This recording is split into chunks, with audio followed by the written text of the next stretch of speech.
Well, children, kids, whatever.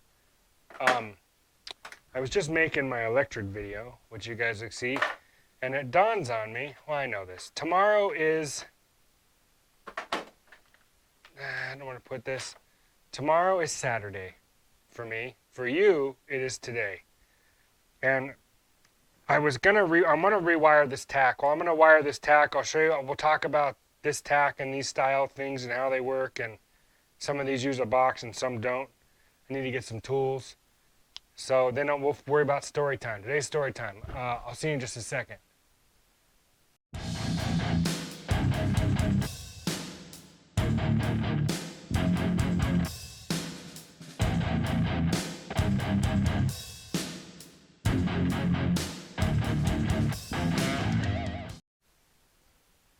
Buenos nachos. It is definitely story time. So doing this old tack, I'm gonna shut myself on my phone. Doing this old tack, I'm reminded of the first time I got in a really, really bad car accident where I wasn't driving. I actually had a tack just like this. And I loaned it to a buddy of mine, and we were in his pickup truck, and it was a square body. It was actually a 74, and it was like a kind of a purple color. It's really cool. Short, wide box, kind of lowered a little bit. Had a hot little small block in it, some center lines on it. This is like, man, oh man, I was 19, I think. But I had an old Suntac just like this. I mean, exactly the same. Chrome cup, everything. And hold please. Hold on a second. Hold please. Hold please. All right. That's what your cover looks like. Wires go through that, obviously. Let me get a rag. Anyway.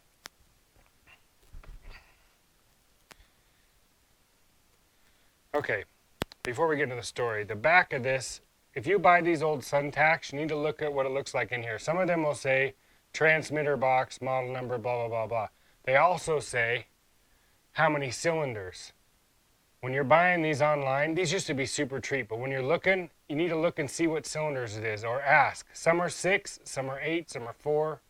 The newer ones have dip switches, and you can make them run from like a 1 cylinder up to a 10 cylinder. And you don't need a transmitter box for the new ones. But these older ones, it's hit and miss. It's either you need one or you don't, and you don't know. You never can tell. And then there's an adjuster in here to center it's how you center you basically zero it out. And then, obviously there's a light bulb. Anyway, so let's get back to the story. So the car, hold please. The truck, my buddy was driving it. It's his truck, and it needed a tack. And so I had this old tack, and I basically gave him the tack and installed it for him because he didn't know what he was doing. And we were driving around, and, as kids do, we were out. I think we were in Middleton, Idaho. We're out cruising around out there, and at that time, there were no stoplights and stuff on any of there's no stop. In fact, there was a stop sign still on Highway 55. There were no stop signs on any of there were no like stoplights on any of the main highway, Highway 44 or 2026 or Chinnen Road, whatever they call it or whatever. There was no, the small towns, you just basically came to like a 2-way stop with the highway had right of way, but it was like a 2-lane highway. There was nothing major. It was all farm town stuff out there. And you just hit the stop sign and you go across. And there was like cornfields and alfalfa fields and potatoes and all sorts of stuff out there. And we were rolling along, coming from Middleton, I think. Could have been Star. And we came up to the stop sign at, I think we were at 2026, that highway. And we were at the intersection, and we were sitting there just talking. And somebody pulled up behind my buddy, and I think he bumped him because we were sitting there too long. Honked the horn and bumped us. And of course, startled my buddy, and he steps on the gas and pulls right out in front of a car coming down the highway. And it hit us right in there. And I saw it coming. As he pulled out, I was like, no. I screamed like, no. And I looked out the driver's window and I saw the car coming, and I just kind of pinned him against the seat.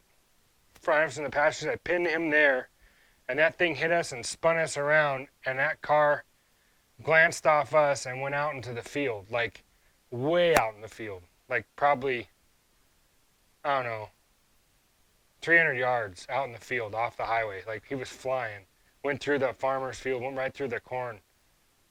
And, we were a mess. The ambulance came and showed up, and, of course the guy that bumped us, he took off, and, he wasn't there. And I think some farmer came out of his house or whatever, heard their accident. There weren't that many cars out there then in traffic. And he just came out and helped us. The ambulance came. I don't remember a whole lot of it. But I remember the truck was shaped like a banana. And what was weird was the passenger door was the only straight panel on the whole truck. And we went to look at the truck and get our personal belongings out. And I asked if I could get my tack out. And the guy at the police impound or wherever it was there for evidence or whatever, they wouldn't let me get my tack out. So I lost that. It probably got crushed in the... I'm hoping somebody took it out of the vehicle.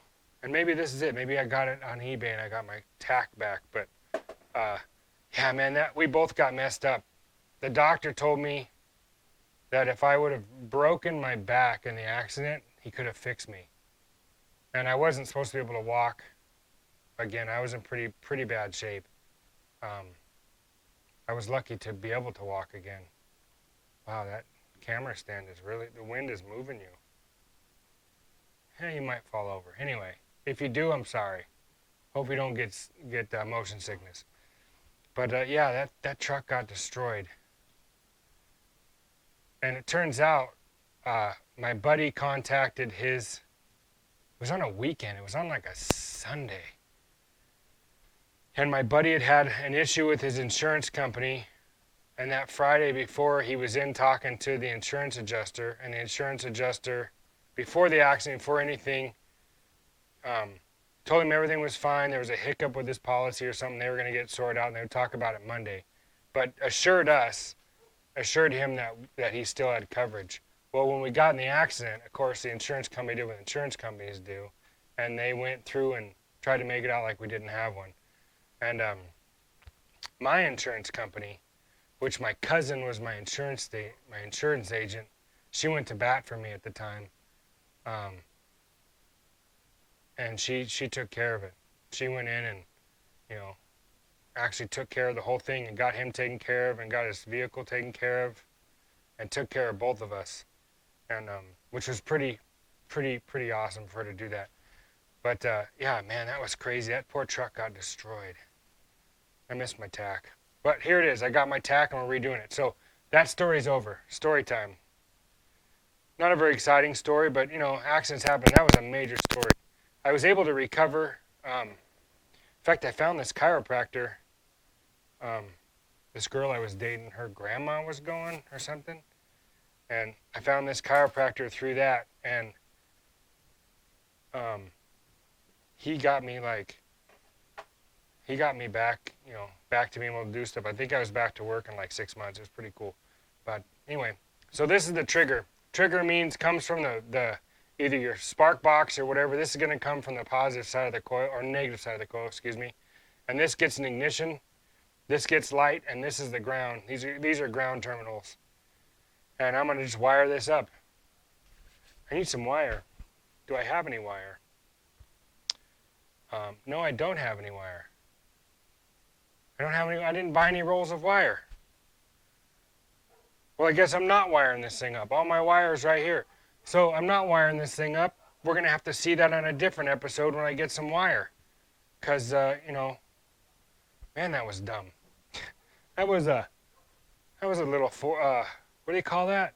Not foresight, not foreshadowing, not forethought. I missed whatever I was going to say. I can't even think about what it was. I missed it. Whatever I was going to do, I missed out. I didn't do it right. So this is going to have to hold off. Anyway, happy Saturday. Happy story time. Hope it didn't bum you guys out.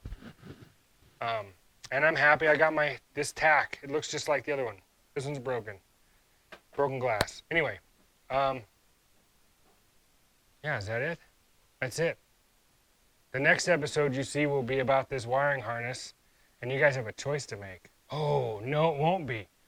Monday. You guys have a quiz coming up Monday. I need all of your answers in by tomorrow, which is Sunday for you folks. I need them all in by noon.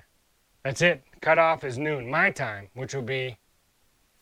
When's noon my time? I have no idea what time that is where you are, but I know like right now, what time is it right now? Right? Well, that's not going to help you. Right now it's 12:45. I should eat some lunch. I'm hungry. Anyway, see you guys later. One more thing, kids.